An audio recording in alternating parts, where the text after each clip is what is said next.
बिस्मिल्लाहिर्रहमानिर्रहीम।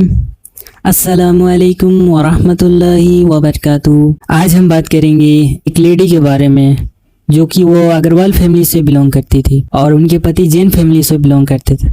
उनके पति ने इस्लाम कबूला के बाद इस लेडी ने इस्लाम कबूला। आप इस वीडियो में भी देख सकते हैं। चलिए इस वीडियो को देखते हैं। रब्बी शहली सदरी व यस्सिरली अमरी वहलुल उक़्दतम मिन लिसानी यफ़क़हू क़ौली। अल्हम्दुलिल्लाह, मैं राहिला सलीम डॉक्टर मोहम्मद सलीम की वाइफ हूँ। अल्हम्दुलिल्लाह, हम लोग भोपाल से बिलोंग करते हैं। मेरे हस्बैंड ने पहले इस्लाम कबूल किया, एक जैन फैमिली से बिलोंग करते हैं। मैं अग्रवाल फैमिली से थी। मेरा पुराना नाम मानसी अग्रवाल था और मेरे हस्बैंड ने जब इस्लाम कबूल किया तो मेरे लिए मेरी लाइफ का बहुत एक शॉकिंग इंसिडेंट था। मैंने फर्स्ट टाइम किसी को पहली बार मैंने किसी को नमाज पढ़ते हुए देखा। मैंने अचानक ये अक्सर करके एक पर्टिकुलर टाइम होता था और ये घर से कहीं चले जाते थे और मैं इनसे पूछती थी कि आप कहाँ जाते हैं, तो ये रिप्लाई करते थे this is none of your business, you have to do your job. तो मैं भी खामोश हो जाती थी। बाकी मेरे फादर इन लॉ से अक्सर इनकी डिबेट और सब कुछ हुआ करता था, बट मुझे नहीं समझ में आता था कि ये डिबेट क्या है, ये लोग किस बात पे इतना ज़्यादा मतलब इनका डिबेट इतना एग्रेसिव मूवमेंट्स पे कैसे आ जाता है। तो बाकी फिर एक धीरे धीरे जब मुझे ये इस्लाम के पहले तो ये लोग नहीं बताए, बट फर्स्ट टाइम जब मैंने इनका फजर की नमाज थी और अचानक मेरी नींद खुली और मैंने इनको नमाज पढ़ते हुए देखा।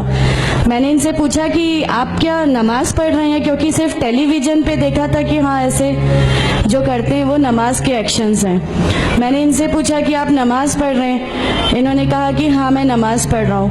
मैंने बिल्कुल देर नहीं की मेरे फादर इन लॉ को बताने में। मैं रूम से बाहर निकल के और मैंने सबसे पहले उनको बताया कि पापा जी आज ही इनको मैंने नमाज पढ़ते हुए देखा। तो उन्होंने मुझसे कहा कि ठीक है खामोश रहो, अभी किसी से कहना नहीं, हम देखेंगे क्या कर सकते हैं। अब वो जो मेरी लाइफ का मोमेंट था, वहाँ से मेरे को ऐसा लगा कि ये क्या हुआ, मतलब ये क्या कर रहे हैं, ऐसा क्यों कर रहे हैं, ये कहीं ये किसी ऐसे व्यक्ति से तो नहीं मिल गए जो इनको टेररिज्म की तरफ ले जा रहा है और ये ऐसी चीज़ों में तो नहीं इन्वॉल्व हो जाएंगे। एक बहुत बड़ा डर जो मेरे अंदर था वो, और on that time I was pregnant, तो मेरे को एक बहुत खलबली सी लगी रहती थी कि ये क्या चल रहा है, ये क्या चल रहा है। फिर धीरे धीरे करके जब मैं इनकी बुक्स वगैरह जो अलमीरा में रखी रहती थी वो मैं पढ़ने लगी और ढूंढने लगी। ये छुपा के रखा करते थे और मुझे जब भी कोई बुक मिलती थी तो फिर मैं उसको पढ़ने लगी। तो मुझे उसमें ऐसा कुछ लगता ज़रूर था कि पता नहीं कुछ है, कोई डिफरेंट चीज़ है, क्योंकि मैंने देखा कि इनके अखलाक, इनकी सब चीज़ें बिल्कुल चेंज हो गई। जो ये पहले थे उससे ये बिल्कुल अलग हो गए। तो मुझे ऐसा पर्सनली लगता था कि इस प्लेटफॉर्म ने इनको ऐसा क्या दिया जो मेरे हस्बैंड को बिल्कुल चेंज करके रख दिया। मतलब अल्हम्दुलिल्लाह ये उस समय कोशिश करते थे कि जो नबी की सुन्नतें हैं, जो हमारे नबी सल्लल्लाहु अलैहि वसल्लम ने किया, अपनी वाइफ की मदद करना, अपनी वाइफ के साथ किस तरह उसके हुकूक की अदायगी करना, ये सब कुछ वहाँ अल्हम्दुलिल्लाह करने लगे। और मुझे जो इनका ये ड्रास्टिकल चेंज था, जो इनको इस प्लेटफॉर्म पे आए हुए 6 मंथ्स या 1 ईयर हुआ होगा, वो देख के मेरे लिए एक बहुत बड़ा मीनिंग, एक सरप्राइज था कि ये क्या हुआ। फिर उसके बाद मुझे लगा कि नहीं, मैं भी अब इसको जानती हूँ, मैं भी अब पढ़ूंगी। और फिर मैं अपने फादर इन लॉ और इनकी डिबेट सुनने लगी। तो जैनिज्म में गॉड कॉन्सेप्ट है ही नहीं। हर वो व्यक्ति जो बहुत ज़्यादा इल्म हासिल कर लेता है, बहुत ज़्यादा नॉलेज हासिल कर लेता है, तो वो एक लिमिट पर आकर नऊज़ुबिल्लाह गॉड का वो मुकाम हासिल कर लेता है और लोग उसी की फिर पूजा करने लगते हैं, उसी की वर्शिप करने लगते हैं। तो मेरे दिमाग में, मैं अग्रवाल फैमिली से थी, तो मेरे दिमाग में था कि नहीं, हमारे जो भगवान है वो 3-4 हाथ वाले हैं, इनका क्या एक ही गॉड है जिसको जाके आपको पूजना है। तो नहीं, मैं इनसे तो कुछ नहीं मांगूंगी, 3-4 हाथ वाले भगवान ही होते हैं, ये नहीं कुछ वो ऐसा रखते। तो वहाँ से एक थोड़ा सा डिस्ट्रैक्शन मेरे को गॉड कॉन्सेप्ट का आया। और ईश्वर है जो इस दुनिया को चला रहा है, ये हमेशा मेरे एक जहन में रहता था। तो मुझे मेरे फादर इन लॉ कहीं ना कहीं उस प्लेटफॉर्म पे आके गलत लगने लगे कि नहीं, ये जो कह रहे हैं वो सही है और इनकी जो डिबेट है उसका एंड जो है वो ये रही हैं। फिर धीरे धीरे करके मुझे इनकी चीज़ों पे यकीन आने लगा अल्हम्दुलिल्लाह। फिर हमारे एक फैमिली फ्रेंड है, उनके यहाँ ये मुझे ले गए। वहाँ पर किसी ने मुझसे कहा कि मैं बहुत बुज़ुर्ग हो चुका हूँ, कलीम सिद्दीकी शायद हैं, कलीम सिद्दीकी साहब है, मुझे उनका नाम ध्यान नहीं है अच्छे से, बट उन्होंने मुझसे कहा बेटा मैं बहुत बुज़ुर्ग हो चुका हूँ, मैं चाहता हूँ तुम कलमा पढ़ लो, मेरी ज़िंदगी रहे ना रहे, मैं आपसे मिलूँ ना मिलूँ, तो आप कलमा पढ़ लो। तो अल्हम्दुलिल्लाह मैंने कलमा पढ़ लिया। कलमा पढ़ने के बाद भी जब हम घर लौट रहे थे तो मैंने इनसे कहा कि मैंने सिर्फ अभी कलमा पढ़ा, अभी आप ये मत समझिएगा कि मेरे को सब समझ में आ गया और मैं इस चीज़ को मान लूँगी। इन्होंने कहा नहीं, तुम्हारी मर्ज़ी, किसी में कोई फोर्स नहीं है। तो अल्हम्दुलिल्लाह अल्लाह ताला का एहसान है, उस कलमे की ताकत थी।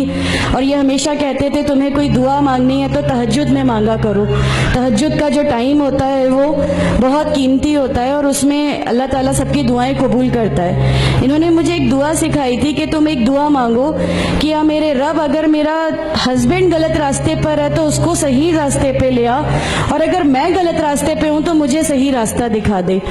अल्हम्दुलिल्लाह मैं ये दुआ कंटिन्यू मांगती थी।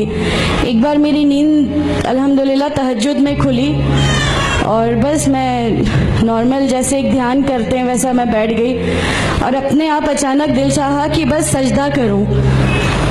मेरी ज़िंदगी का वो पहला सजदा था और उस बहुत लंबा सजदा था और उस सजदे में मैंने मेरे रब से क्या क्या मांग लिया मुझे भी नहीं याद है।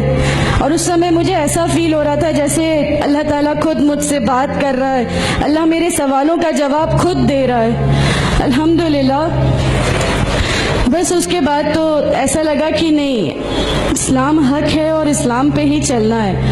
उसके बाद फिर बहुत सारी परेशानियां लाइफ में आई, सब कुछ आया, बट अल्हम्दुलिल्लाह अल्लाह का एहसान है कि अल्लाह ताला ने हर परेशानी, हर चीज़ को ऐसे ले लिया कि हम लोगों को कभी एहसास ही नहीं होने दिया कि ये कोई परेशानी थी। ऐसा लगा कि अल्लाह की पूरी राह में हम लोगों को रिवार्ड ही मिलना है इस चीज़ का और अल्लाह हमें इसका रिवार्ड ही देता चला जाएगा। अल्हम्दुलिल्लाह बस उस समय से शुरुआत हुई थी दीन इस्लाम की। अल्हम्दुलिल्लाह आगे चल के परेशानियाँ, तकलीफ़ें हर रिवर्ट की ज़िंदगी में आती हैं, लेकिन मैं हर रिवर्ट बहन से ये कहना चाहती हूँ कि अल्लाह की खातिर आप लोग इस दीन में आए हैं, किसी और चीज़ के लिए नहीं आए। तो अल्लाह ही की खातिर इन परेशानियों को भी झेलिए, अल्लाह ही की खातिर झेलिए। अल्लाह ताला अगर आप लोगों से, माशाअल्लाह मैं जब घर से निकली, जब हमारे फादर इन लॉ ने हमें घर से निकाला, मेरे बच्चे की, छोटा बच्चा था, छोटे वाले की सिर्फ एक दूध की बोतल थी, इसके अलावा कुछ भी नहीं था। मैं जॉब करती थी, मैंने अपने छोटे बेटे को माँ के यहाँ छोड़ के जाया करती थी। मेरे मम्मी पापा बहुत ज़्यादा मतलब हम लोगों से डिटैच नहीं हुए थे, एक मोहब्बत थी उनको हमसे, तो उस मोहब्बत के कारण मतलब उन लोगों ने कभी हमारा उस लेवल तक अपोज नहीं किया जो इन लॉज की तरफ से आया। तो जब मैं मेरे मायके गई और मैंने अपने बच्चे को लिया और मैंने कहा कि माँ हमने वो घर छोड़ दिया, हमें उस घर से उन लोग निकाले, ऐसा करके माँ है बहुत रोई, तुम लोग क्यों ऐसा कर रहे हो, क्या करोगे, कैसे रहोगे, दोनों छोटे बच्चे हैं, क्या होगा।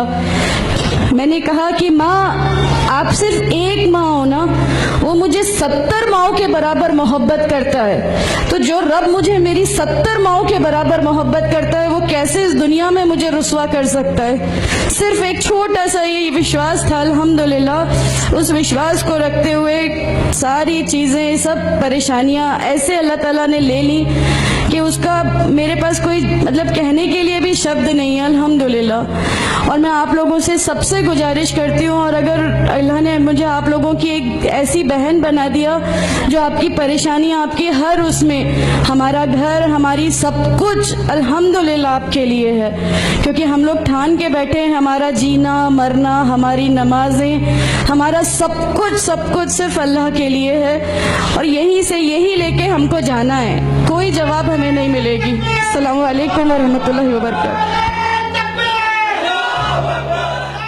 तो दोस्तों आप लोगों को ये वीडियो कैसा लगा जरूर से कमेंट करें और इस वीडियो को शेयर करें। जज़ाकल्लाहु खैर। अस्सलाम वालेकुम वरहमतुल्लाहि वबरकातुहू।